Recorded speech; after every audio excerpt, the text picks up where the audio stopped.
Hello बच्चों, आज हम इस पाठ में अपने जो 10वीं की जो संस्कृत है उसका चौथा पाठ है संस्कृत साहित्य लेखिका। ठीक है ना। इस पाठ में हम नारी लेखिकाओं के योगदान के विषय में हम वर्णन करेंगे। ठीक है। वैदिक युग के आरंभ से ही काव्य रचना में क्या होता है कि पुरुष के समान स्त्रियां भी अपना अमूल्य भूमिका निभाती रही है। वैदिक युग में मंत्रों के जो दृष्टा थे यानी रचयिता थे, ऋषि भी होते थे और ऋषिकाएं भी होती थी। ठीक है। अथर्ववेद की बात करते हैं तो उसमें 5 ऋषिकाओं के नाम प्रसिद्ध है, यामी, अपाला, उर्वशी, इंद्राणी, वारांगणी। अगर ऋग्वेद में पूछे तो 24 का नाम लेना है आपको। ठीक है ना। चलिए, बृहदारण्यक उपनिषद, उपनिषदों की संख्या हमने बताया था बच्चे 108 होती है। ठीक है। तो बृहदारण्यक उपनिषद में याज्ञवल्क्य की जो पत्नी थी उनका नाम था मैत्रेयी। यहां से प्रश्न कई बार पूछे जाते हैं, जिन्हें दर्शन शास्त्र में अभिरुचि थी और याज्ञवल्क्य जो थे वो आत्म तत्व की इन्हें शिक्षा देते थे। तो इस लाइन से बहुत सारे प्रश्न पूछे जाते हैं। ठीक है ना। जनक की सभा में पूछे कौन थी तो गार्गी थी। ठीक है ना। और महाभारत में कौन थी तो सुलभा नाम की लेखिका जो थी वो बहुत ज्यादा प्रसिद्ध है। ठीक है। लौकिक संस्कृत साहित्य में अगर पूछा जाए आपसे तो विजयानका का नाम आपको लेना है। ठीक है ना। और इसमें 40 कवित्रियों के पद मिलते हैं और विजयानका जो थी वो श्याम वर्णा थी बच्चे। श्याम वर्ण का मतलब होता है सांवला। ठीक है ना। और दंडी ने इन्हें सर्व शुक्ला सरस्वती कहा, तो ये ध्यान देना। विजयानका का जो समय था वो 8वीं शताब्दी, यहां से कई बार प्रश्न पूछे भी गए हैं। ठीक है ना। अनेक विद्वानों का ऐसा मानना भी है कि चालुक्य वंश के जो राजा थे चंद्रादित्य, उन्हीं की रानी जो थी विजय भट्टारिका, उन्हीं को विजयानका के नाम से जाना जाता है। ठीक है। यहां से कई सारे प्रश्न आपसे पूछे जाएंगे। दक्षिण भारतीय लेखिकाओं में शीला भट्टारिका, देवकुमारिका, रामभद्राम्बा आदि प्रमुख है। ठीक है ना। संस्कृत साहित्य के विकास में विजयनगर राज्य के जो राजा थे उनका भी बहुत ज्यादा प्रसिद्ध है, मतलब कि बहुत योगदान रहा संस्कृत के विकास में। ठीक है। 14वीं शताब्दी में पूछा जाए कि कौन प्रसिद्ध थी तो गंगा देवी। ठीक है ना। गंगा देवी का समय क्या था बच्चे 14वीं शताब्दी, और ये कंपड़ राय की रानी थी, यहाँ पर ध्यान देना है। और मधुरा विजयम नामक महाकाव्य की रचना इन्होंने ही की थी। यहाँ से बहुत प्रश्न बनते हैं। यहाँ से अगर एक एक नंबर की बात की जाए तो 3 प्रश्न बन जाएंगे। ठीक है ना। 16वीं शताब्दी में कौन थी तिरुमलांबा, जो कि अच्युत राय की रानी थी और इन्होंने वरदाम्बिका परिणय नामक चंपू विशाल महाकाव्य की रचना की थी। ठीक है। यहाँ से ही प्रश्न पूछे जाते हैं।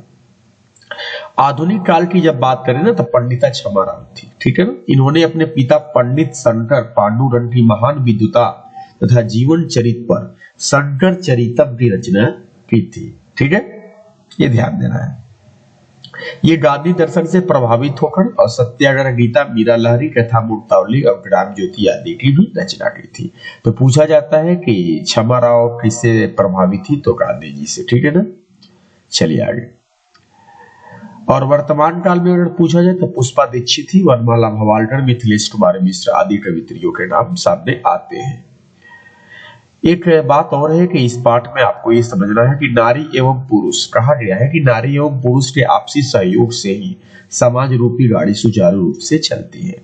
नारी के बिना जो पुरुष होता है ना वो अपूर्ण रहता है, ये बात याद रखेंगे। ठीक है। चलिए, अब हम कुछ प्रश्नों को देखेंगे। जैसे कि यहाँ पर एक प्रश्न है कि मैत्रेयी का वर्णन किस उपनिषद में मिलता है, तो इसका आंसर होना चाहिए बृहदारण्यक उपनिषद, जो कि हमने आपको बताया था। ठीक है। वरदाम्बिका परिणय चंपू किसकी रचना है, तो ये वरदाम्बिका परिणय जो थी वो है आपका तिरुमलांबा का। ठीक है ना। तीसरा प्रश्न है आधुनिक संस्कृत लेखिका सुका प्रसिद्ध, यानी कि आधुनिक संस्कृत लेखिकाओं में कौन प्रसिद्ध है तो क्षमाराव। ठीक है। ऋग्वेद में कितनी महिला ऋषिकाओं का वर्णन मिलता है तो 24, आपने पढ़ा भी था। शंकर चरित की रचनाकार कौन है तो बच्चे मैंने बताया था आपको, पंडिता क्षमाराव। ठीक है ना। कंपड़ राय की रानी कौन थी बच्चे तो गंगा देवी थी। ठीक है।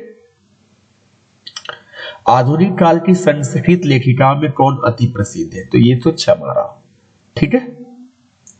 वनमाला भवालकर किस काल की संस्कृत कवित्री थी तो ये थी आपका वर्तमान काल। ठीक है। विजयानका का काल किस शतक में माना जाता है तो वो अष्टम। ये बच्चे याद रखेंगे, सारी नोट्स में मैंने बातें लिख दी थी। याज्ञवल्क्य अपनी पत्नी को किसकी शिक्षा देते थे तो वो आत्म तत्व की शिक्षा देते थे। विजय भट्टारिका किसकी पत्नी थी? तो ये थी चंद्रादित्य की, ठीक है ना। पंडिता छामाराव द्वारा रचित सत्याग्रह गीता किसके दर्शन द्वारा प्रभावित है? सही बच्चे जानते हैं, महात्मा गांधी, ठीक है। गंगा देवी का समय मैंने बताया था बच्चे ना, 8वीं शताब्दी था, ठीक है। याज्ञवल्क्य की पत्नी कौन थी बच्चे? मैत्रेयी थी, ठीक है। महाभारत में किस लेखिका का उल्लेख मिलता है? तो आप सब बच्चे जानते हैं, सुलभा का, ठीक है। वर्तमान काल की संस्कृत लेखिका कौन है? तो ये है मिथिलेश कुमारी मिश्र। सर्व शुक्ला सरस्वती किसे कहा गया है? तो ये कहा गया है अच्छा किसने कहा, ये पूछा है, ठीक है ना बच्चे। तो ये दंडी ने कहा है, ठीक है। मधुरा विजयम किसकी रचना है? तो मधुरा विजयम जो है बच्चे वो गंगा देवी की रचना है, ठीक है। जनक की सभा में शस्त्रार्थ कुशला कौन थी? तो ये थी आपका गार्गी, ठीक है। अथर्ववेद में मंत्रदर्शिका कितनी ऋषिकाओं के? तो अथर्ववेद में जो थी वो 5 थी। समाज में गाड़ी कैसे चलती है बच्चे? तो पुरुषों और नारियों से सहयोग से चलती है। लौकिक संस्कृत साहित्य में लोग कितनी कवित्रियों के पद मिलते हैं? तो मैंने आपको बताया था बच्चे 40। दक्षिण भारतीय संस्कृत लेखिका कौन है बच्चे? तो ये शीला भट्टारिका भी है, रामभद्रम्बा भी है, देवकुमारी भी है, ये सभी हो जाएगा, ठीक है।